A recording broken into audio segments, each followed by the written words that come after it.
87. Something extraordinary happened. Humanity had long wondered if they were alone in the universe, and finally, the answer came, not in a peaceful way, but with a sense of looming danger. Astronomers detected a fleet of massive ships moving toward Earth at an incredible speed. These ships were unlike anything anyone had ever seen, glowing faintly against the blackness of space. At first, people were excited, imagining friendly visitors bringing advanced knowledge or technology. But as days passed, excitement turned into fear. The ships didn't slow down as they approached the solar system. Instead, they kept coming closer, their size growing more intimidating with each passing hour. Governments around the world quickly realized this wasn't a friendly visit. Emergency meetings were held, and military forces were put on high alert. Everyone wanted answers. Who were these aliens? What did they want? And why were they heading straight for Earth? Among those trying to figure things out were two important people, Dr. Laura Bennett, a smart scientist from Houston, and Commander Jack Monroe, who led a group called the Global Defense Initiative, GDI. Laura was known for her work studying stars and planets, while Jack had spent years preparing for situations exactly like this one. Together, they became the leaders of humanity's response to the alien fleet. Laura worked tirelessly in her lab, analyzing data sent by telescopes and satellites. She tried to understand how the ships moved and what kind of technology powered them. Meanwhile, Jack coordinated efforts to protect Earth. He oversaw teams building new weapons and defenses, making sure every country contributed to the fight. Despite their different roles, both Laura and Jack shared the same goal: to keep humanity safe. As the alien fleet got closer, scientists made another alarming discovery. The ships weren't just big. They were enormous, larger than entire cities. Each vessel seemed capable of carrying thousands of beings, along with equipment no one could even begin to comprehend. It was clear that whoever, or whatever, was aboard those ships had far superior technology compared to humans. Attempts to communicate with the aliens started almost immediately. Radio signals, laser messages, and even visual displays were sent into space in hopes of starting a conversation. But nothing worked. The aliens ignored every attempt to reach out. Their silence was deafening, leaving everyone on edge. Were they planning to attack? Or was there some other reason they refused to respond? Tensions reached a boiling point when the fleet entered Earth's orbit. The ships hovered above the planet, casting eerie shadows over cities below. People looked up at the sky, feeling small and powerless. Some prayed, others panicked, and many simply waited, unsure of what would happen next. In the GDI command center, Laura and Jack watched the monitors closely, their faces pale with worry. "We've done everything we can," Laura said softly, breaking the tense silence. "If they don't respond soon, we'll have to assume the worst." Jack nodded grimly. "Then we'll be ready." Despite their confidence, deep down, both knew the truth. Humanity was outmatched. The aliens' technology was beyond anything Earth could produce, and their motives remained a mystery. As the hours ticked by, the question weighed heavily on everyone's minds. Would the aliens spare Earth or destroy it?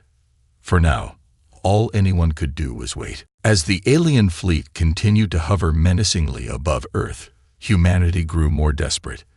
Days had passed without any response from the invaders, and fear spread like wildfire across the globe.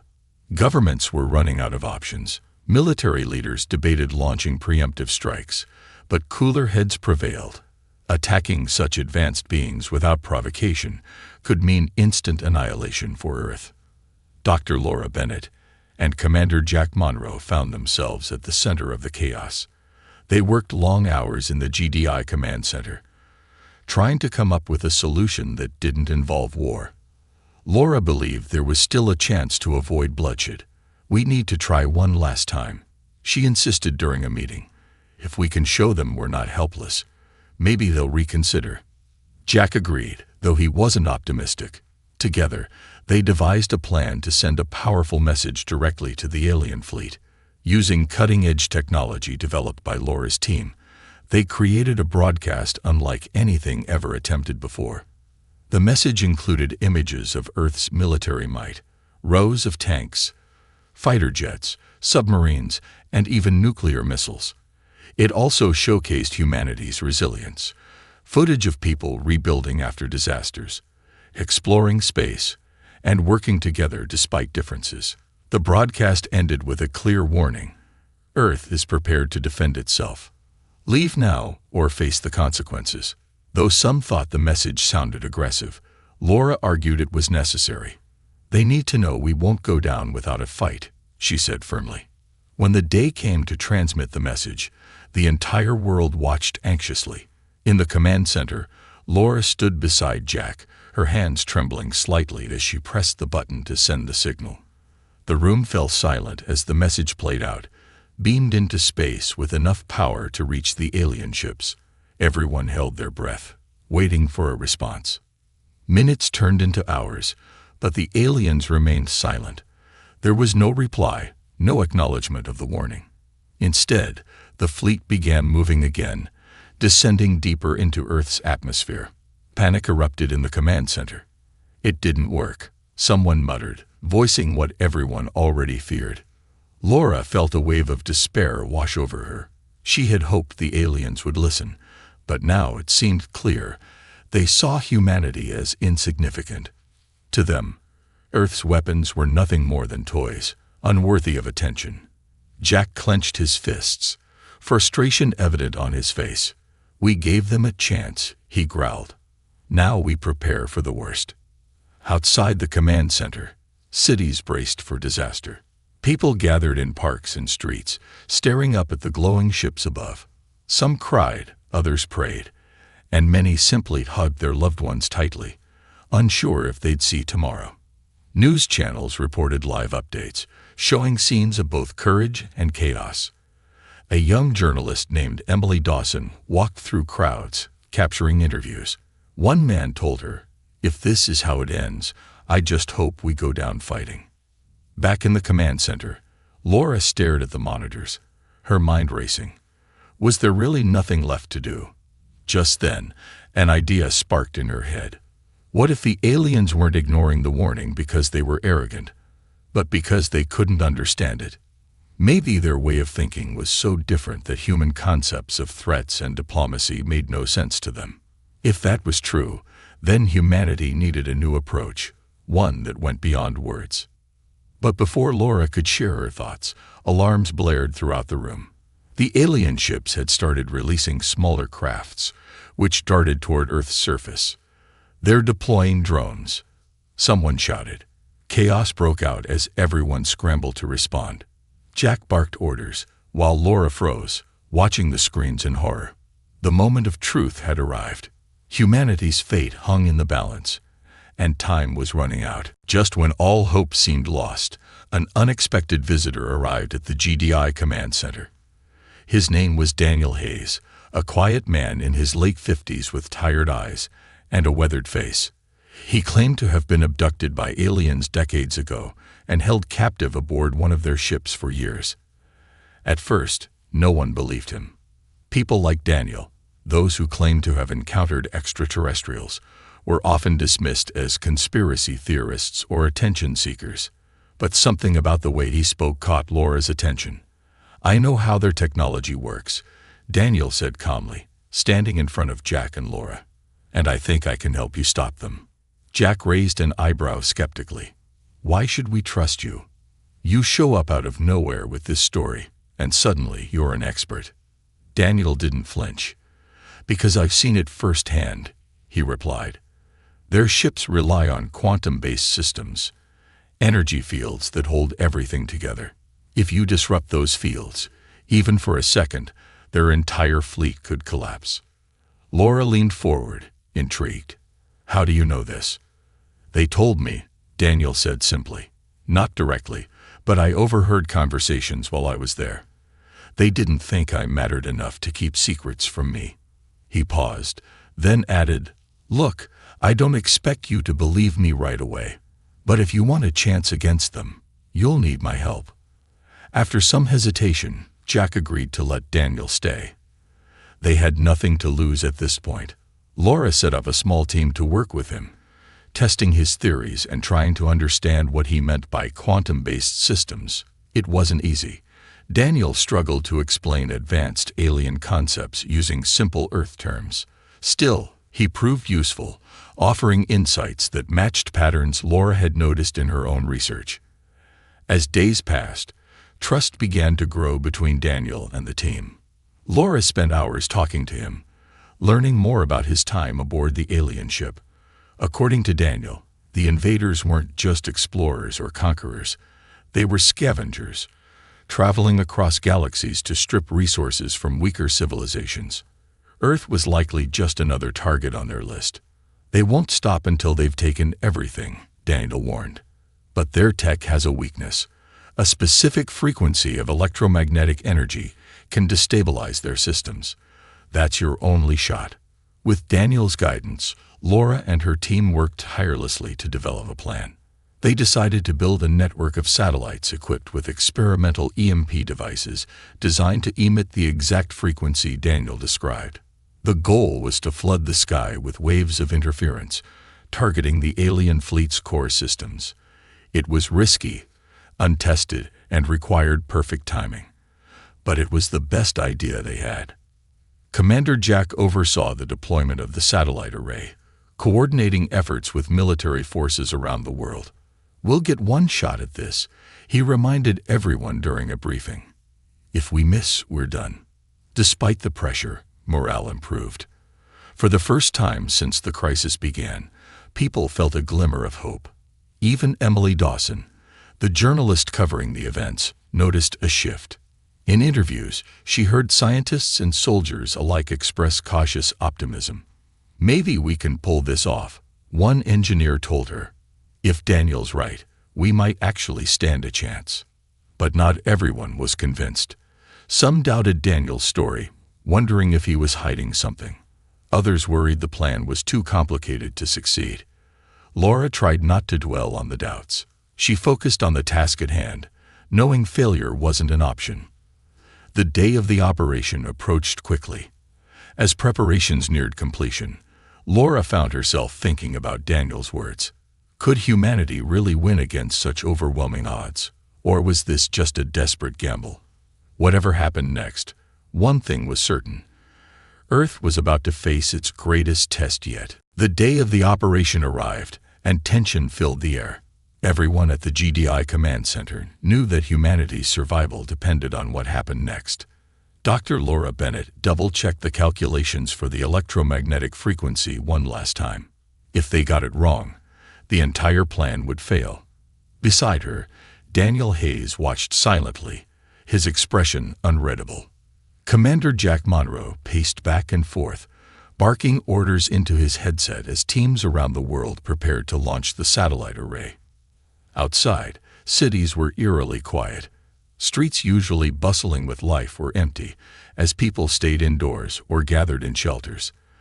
The alien fleet loomed overhead, casting long shadows across the planet.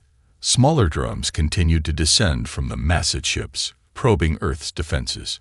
Military forces stood ready, but everyone hoped it wouldn't come to a direct fight. This was Earth's final gamble, a chance to stop the invaders before they struck. At exactly 8:00 a.m., the first wave of satellites launched into orbit. Rockets roared into the sky, leaving trails of smoke behind them. On monitors inside the command center, green dots appeared, representing each satellite taking its position high above Earth. Laura monitored their progress closely, her heart pounding. "We're almost there," she whispered, though no one else heard her over the noise. By noon, the network was complete. Dozens of satellites formed a ring around the planet, all connected to a central control system. Daniel explained how the EMP devices worked one more time, pointing out that the energy burst needed to be perfectly synchronized. "If even one satellite fires too early or too late," he warned, "the effect won't be strong enough." Jack nodded grimly. "Understood." Let's make sure we get it right. As the alien drones drew closer to major cities, panic spread among civilians. Reports flooded in from every corner of the globe. Lights flickering, strange noises echoing through neighborhoods, and an unsettling feeling of being watched. People huddled together, praying for a miracle. Emily Dawson recorded video messages, capturing the fear and uncertainty gripping humanity.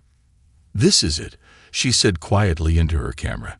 "Whatever happens next will change everything." Finally, the moment came. At 3:15 p.m., Jack gave the order. "Activate the array," he said firmly. His voice carried both authority and desperation. Laura pressed the button, sending a signal to the satellites. For several tense seconds, nothing happened. Then, the screens lit up with data streams showing waves of electromagnetic energy spreading outward. The team held their breath, waiting for any sign of success or failure. Suddenly, the alien fleet froze. Massive ships stopped moving mid-air, their glowing surfaces dimming slightly. Drones hovering near Earth's surface wavered, then dropped like stones. Cheers erupted in the command center as the first signs of victory became clear. One by one, the ships began to flicker, their once imposing forms dissolving into shimmering light. Within moments, they'd vanished entirely, leaving only empty skies behind. For a brief second, silence reigned. Then the room exploded with shouts of joy and relief. Laura hugged Daniel tightly, tears streaming down her face. "It worked," she exclaimed. "We actually did it." Jack allowed himself a small smile, though his mind raced with questions. Where had the ships gone? Had they been destroyed, or merely transported somewhere else? He glanced at Daniel, who looked uneasy despite the celebration around him. In cities around the world, people poured into the streets, cheering and crying. Strangers embraced, united by the shared experience of narrowly escaping destruction. Emily filmed the celebrations, her camera capturing scenes of hope and gratitude. But as she looked up at the now clear sky, a nagging thought lingered in her mind. Was this really the end? Back at the command center, Laura couldn't shake the feeling that something wasn't quite right. The aliens had disappeared so suddenly, it didn't seem possible. As the cheers died down, she turned to Daniel. "What just happened?" she asked softly. He hesitated before answering. "I don't know," he admitted, "but I think we've only bought ourselves some time." The celebration in the GDI command center didn't last long. As the initial shock of victory wore off, questions began to pile up. Where had the alien fleet gone? Why had they vanished so completely? And most importantly, was this really the end? Laura Bennett stared at the monitors, which now showed nothing but clear skies. The data streaming in from satellites confirmed that the ships were truly gone. No trace of their energy signatures remained. But instead of feeling relief, Laura felt uneasy. Commander Jack Monroe shared her concerns. "This doesn't make sense," he muttered, pacing back and forth. "We hit them with an EMP, sure, but how could it just erase an entire fleet?" Daniel Hayes stood quietly in the corner, his arms crossed. When Laura turned to him, he avoided her gaze. "You said this would destabilize their systems," she said sharply, "not make them disappear." "I told you what I knew," Daniel replied, his voice low. "Their tech operates on principles we can't fully understand. Maybe the EMP disrupted more than just their ships. It might have opened some kind of doorway." "A doorway?" Jack interrupted, raising an eyebrow. "You mean like a portal or something?" Daniel shrugged. "It's possible. Their technology is based on manipulating space and time. If we interfered with that, who knows where they ended up?" Laura frowned, her mind racing. She wanted to believe Daniel was wrong, that the aliens were simply destroyed. But deep down, she suspected he was right. The invaders hadn't been defeated. They had retreated, slipping away to somewhere beyond human comprehension. And if they could do that once, they could do it again. Outside, the world continued to celebrate. Cities erupted in fireworks, and people danced in the streets, Convinced the danger was over, Emily Dawson wandered through the crowds, capturing footage for her growing documentary. Many people thanked her for keeping them informed during the crisis, but she noticed something odd. Some witnesses claimed to have seen strange lights in the sky after the fleet disappeared. Others whispered about ancient myths describing beings who could step between worlds. Emily filed these stories away, unsure what to make of them. Back at the command center, discussions grew heated. Military leaders argued about whether to declare victory or remain on high alert. Scientists debated the implications of the aliens' disappearance, while politicians scrambled to take credit for saving humanity.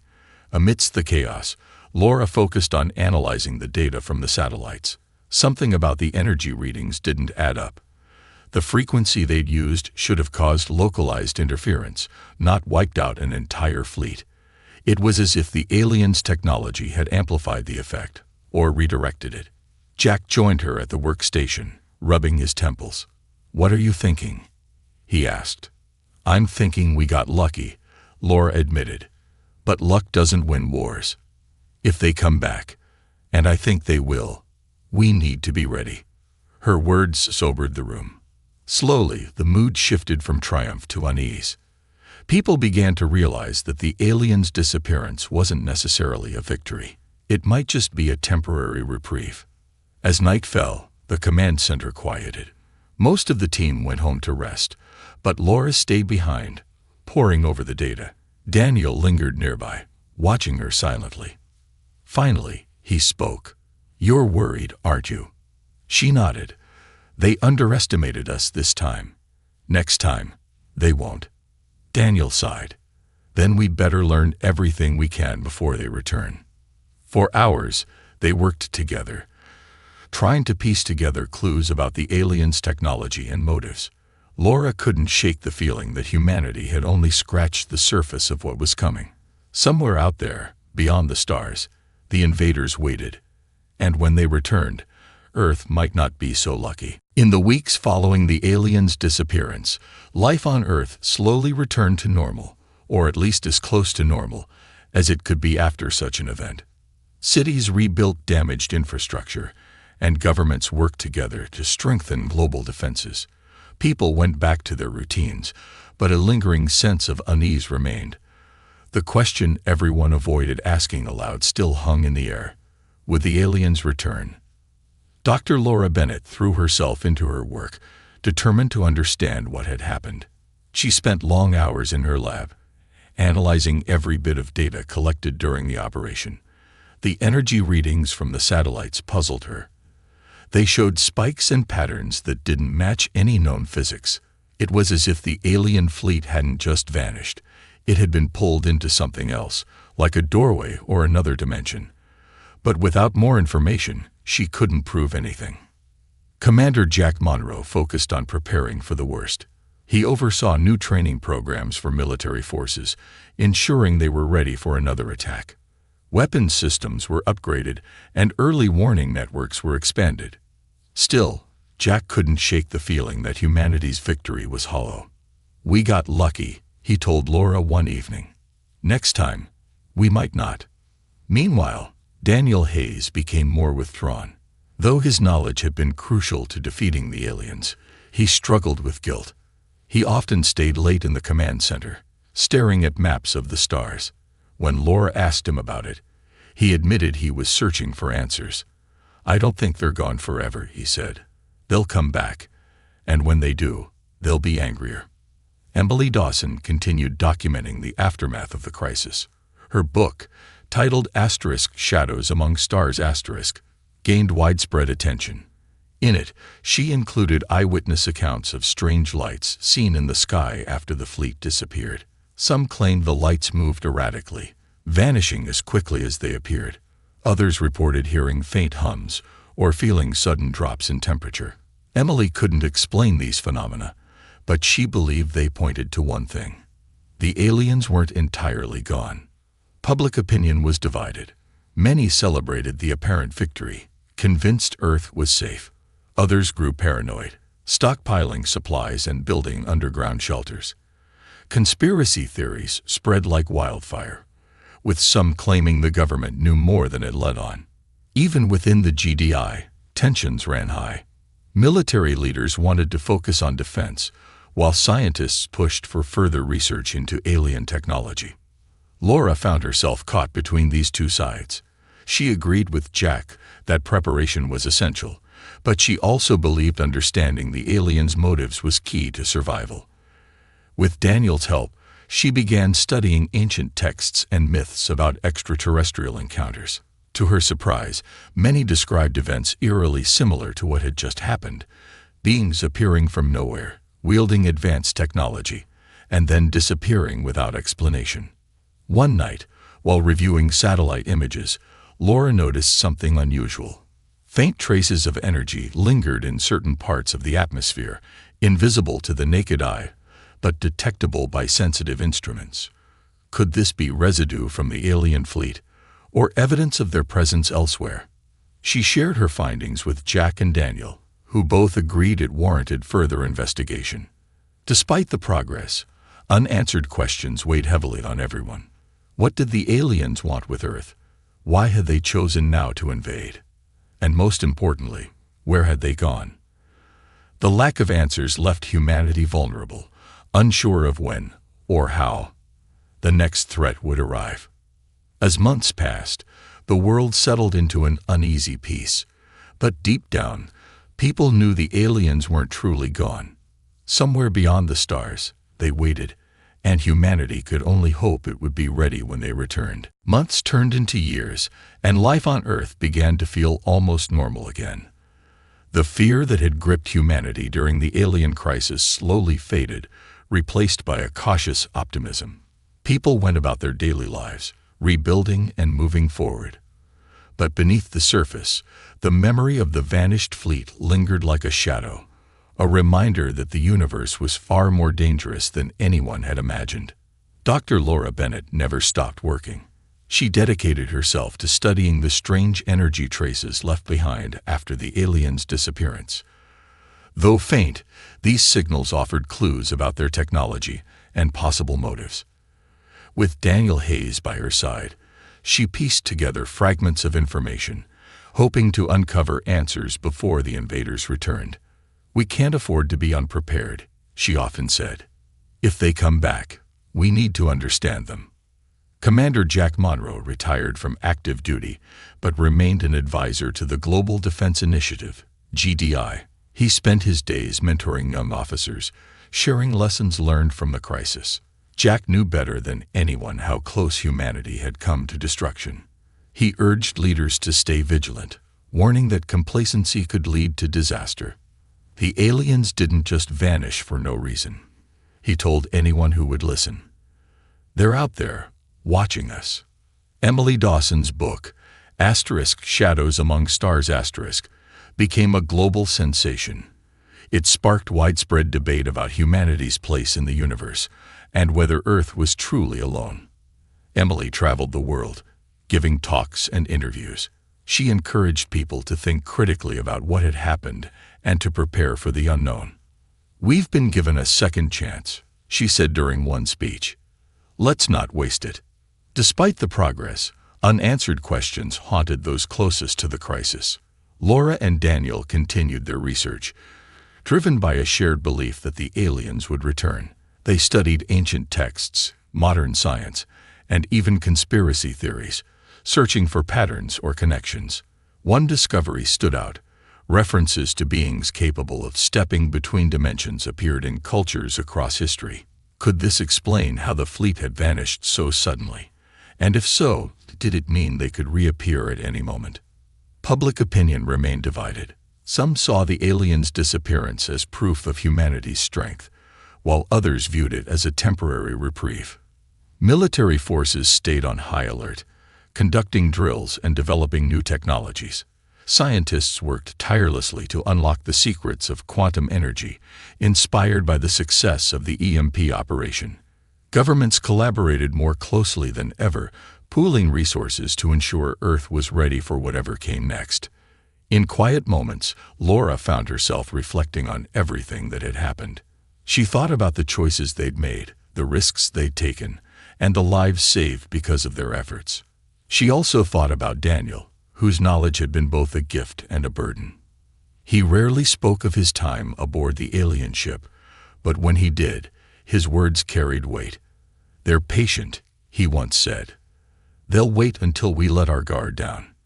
Years passed, and the skies remained clear. Humanity grew stronger, wiser, and more united. Cities flourished, technology advanced, and dreams of exploring space reignited. Yet, every now and then, someone would look up at the stars and wonder, were they still out there? Watching? Waiting? One evening, as Laura sat in her lab reviewing data, she noticed something unusual, a faint signal, barely detectable, coming from deep space. Her heart raced as she analyzed it. The pattern matched the energy readings from the day the fleet disappeared. She called Jack and Daniel immediately. When they arrived, she showed them the evidence. None of them spoke for a long moment. Finally, Jack broke the silence. "Looks like our time's up." Laura nodded, her expression grim but resolute. "Whatever happens next, we'll face it together." Somewhere beyond the stars, the aliens waited, and humanity braced itself for the inevitable.